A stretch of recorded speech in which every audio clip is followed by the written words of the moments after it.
Okay, so are you a risk taker? That's the name of this video because every Wednesday I'm now committing to telling different parts of my testimony. That's going to be my way of staying consistency on here and kind of like just telling my story. I think sometimes we don't tell our testimony.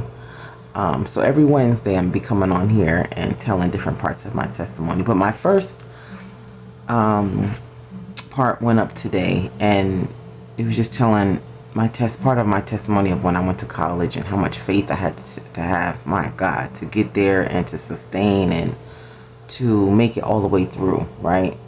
But the nature of this video, I wanted to ask, if you're a Christian, are you a risk taker? Are you a risk taker?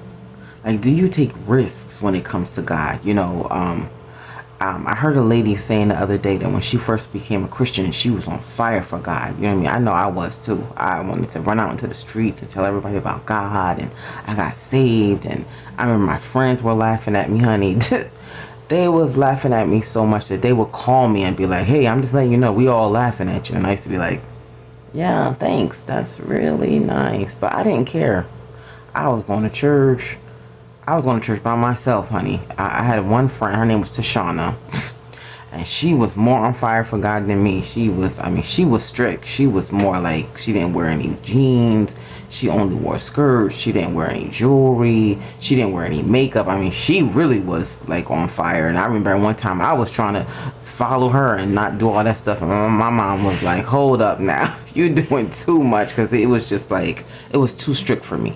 So I just went back to wearing my jewelry, child. I didn't never really wear makeup, but wearing jeans and stuff like that. But when you have a real encounter with God, I don't know if you guys had a real encounter with God and he really reveals to you that he's real and you really get saved. It is life changing. I remember I had a boyfriend at the time and I was like, you gonna come with me to church or I gotta get rid of you. You gotta get out of here. You know what I'm saying? And he came to church a couple of times, but I was like, you playing around. Bye, bye, bye. I broke up with him. I was so serious about God. Oh my goodness, I was so serious about God. And then you go through your isolation phase, and I remember I was just like isolated. My phone didn't ring. My social life went to nothing, honey. And I was like, oh my God. That's when I was like, oh my God, I'm really making a big sacrifice here. Like, this is for real. And I was going to college and I was going to school, but I was so focused. Because the thing about it is like, I don't know your background, but when you get saved, I don't know about your story, but like when I got saved, I was so excited because I was like, my life is about to change. I just felt like my life is about to change. And that's what it's all about when you get saved. You know what I mean? A lot of people are generational curse breakers in their life. A lot of people are gonna be the first ones to go to college. Everybody's saying I'm gonna be the first millionaire in my life. All these things are possible with God, but you have to have so much faith. Like, your faith has to be unbreakable. Your faith has to be unshakable because you're telling the world that you're a Christian, you got saved, you're friends with God. Do you understand the words called you're friends with God? Let me tell you something. If I was friends with Oprah, honey, you wouldn't be able to tell me. I would be. If I was friends with Barack Obama, baby, they would be like, who is that? I would be on the news. I would be. And you're telling people that you're friends with God. You're telling people that you can talk to God. You're telling people that when you pray, your prayers change things. People gonna want to see some fruit. They gonna want to say, okay, she's saying that, but we don't see no fruit. We don't see nothing. You saying that. You know what I'm saying? It's not the same, but it's like you go to a magic show. You saying you doing magic, and I shouldn't say it like that because I know that there's black magic and dark magic, and I'm not going there. I'm just keeping this very PG. I'm just saying, if you saying you can pull a rabbit out of a hat, pull it out. We want to see the rabbit. You know what I'm saying? And that's what I'm saying. If you really friends with God, there should be some fruit in your life that people can see. There should be some miracles. You know what I'm saying? There should be some stories that you could tell. You know what I'm saying? I remember one time one of my friends was like, girl, you always got these stories. And I'm like, yeah, I do. Because, like, when you walk with God and you're asking him to change your life, you can't live in the same house. You're not going to live in the same town. You're not going to have the same friends. You're not going to have the same experience. You're not going to be wearing the same clothes. You're not going to be talking the same. You're not going to be walking the same. You're not going to, your life is going to change. If you met Barack Obama today and he said, you know what, I like you. You don't think your life is going to change if he becomes friends with you? You don't think if you become, look at Gail. Gail's life has never been the same just because she's friends with Oprah Winfrey. We still don't know really what Gail does, child. But we know she's best friends with Oprah Winfrey. And you're saying that you're friends with God. You're saying that when you go in your house, you get on your knees, you go in your prayer room, you shaking things up. People are going to want to see something. People are going to want to see something. Where is your fruit? You know, are you a risk taker? You know what I mean? Like, you gotta be, when it's time come, you gotta be willing to jump. God tell you to jump, you gotta jump. You gotta have some kind of faith. Now, I'm not saying go out there and go crazy, because the reality is that it's not you. You know what I mean? Like, things that I've done by faith and stretched my faith and stretched out, believe me, it wasn't because that's just what I wanted to do. No, it's because you have to take a risk. You have to hear God. You have to spend time with God.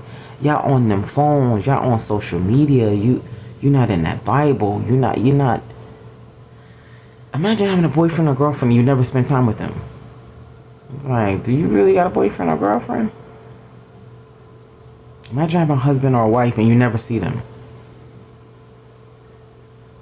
You know, husband or a wife, or you're engaged and we don't see no ring. I'm not saying that you have to have a ring, but eventually people would be like, girl, is he getting you a ring? You know what I'm saying? Like, we want to see some fruit. We want to see some proof. It's sad, but we want to see some proof. And one thing about God, he loves to show people what time it is. He's real. He's very real, people. He wants to show people what time it is. I was in an Uber. I got thousands of stories. I was in an Uber the other day, and this guy was telling me, I think I made another video about it, about how, you know, he was praying. He was in Afghanistan, okay? And he was praying to ask God, you know, he just felt like he wanted to come to America. He wanted to come to America. He wanted to come to America. Nobody else in his family, nobody else around him was even thinking about that. And he just said he feels like he should be going to America. He said he was working hard. He was the first person to go to college in his family. And he said one day he just went to the embassy. He was walking by and he was shocked that it just said embassy right there. He said he just went up to the guard at the embassy. This is in some people would say a third world country, right? And it was an American embassy there, stationed in, you know, in his country. I don't know how it works like that, but and he just went up to the guards and he said, I want to talk to somebody here. Now, mind you, he was young, 19, 20 years old. I'm telling his testimony, but I'm just saying this is how your faith has to be. You have to be for real. He said he went up to the embassy and the guy and was like, I just want to speak to somebody. I want to speak. And they were like, who are you? Like, who are you? And he was like, I want to talk to somebody. And he was so serious that they were like, hold on. And went and got somebody. And he said a white guy came out with blonde hair. And I was like, yeah, so? And he was like, I'm young and I just had a dream and I just want to go to America. And he was so serious that the guy was like, okay, come back here next Wednesday and have all these documents. Take this phone number and come back here. He said even when he left, he was like, well, I mean, at least I went by faith. And the guy really called him. The guy really called him and was like, do you got the documents? You see what I'm saying? You got to press. You can't just sit home and be like, dang, sure wish things would happen. The guy called him and told him, listen, come get this packet. These are the things we need you to be working on. And he started working on them. He said a year later, a recruiter, I don't know how this works, but this was his testimony, contacted him and said, listen, be at the airport. This is they didn't care where he lived, what his parents was, if he had money, or they said, they be at the airport. This is where you're going to go. And this is your whatever, maybe visa to go to America. He said he told his roommate, bye.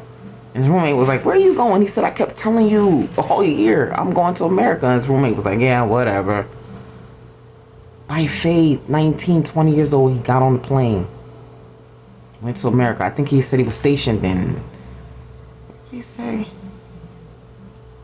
Colorado or something. I didn't. It was so interesting how he was telling the story, because he was telling the story like, I guess they do that, and they'll put you in Texas, they'll put you in Colorado, they'll put you in Maryland, they'll put you in, and they're following your story. Like, you said you want to come here, you said you want to work, you said you want to be productive, and they followed him. And he said this was 20 years ago. This man is right now approved for a $500,000 house. He has a wife, 2 kids, is a hard worker, and on the side he does Ubering. And he we was on a 45-minute ride, honey.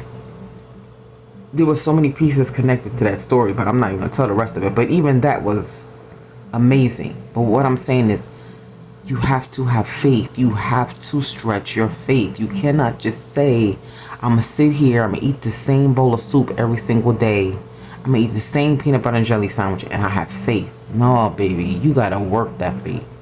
You gotta get out there. And that's what I'm gonna name this video. Are you working your faith? Because if you're not, like, what's the deal? You say, you know what I'm saying? Like, we wanna see, without faith it's impossible to please God. You're a friend of God. He wants you to use your faith to please him. You know what I mean? You're telling people about me. Okay, use your faith. Put on a show. There's no bigger show maker than God. He made the sun, the moon, the stars, the ocean, the mountains. He puts on a show for us every day. The sun comes out. He wants to put on a show for you with your life. Put on a show. Because they talking about you, trust me, in a negative way. Let them talk about you in a positive way. You know what I'm saying? Let them be like, you know what? We don't believe her, but dang, she did come back with this new car now. We don't believe her, but boom, she was approved for that house. Hold up. We came from the same place where her kids is in college. Like, wait, what? Make them start questioning some things. Just saying. Bye. Love y'all.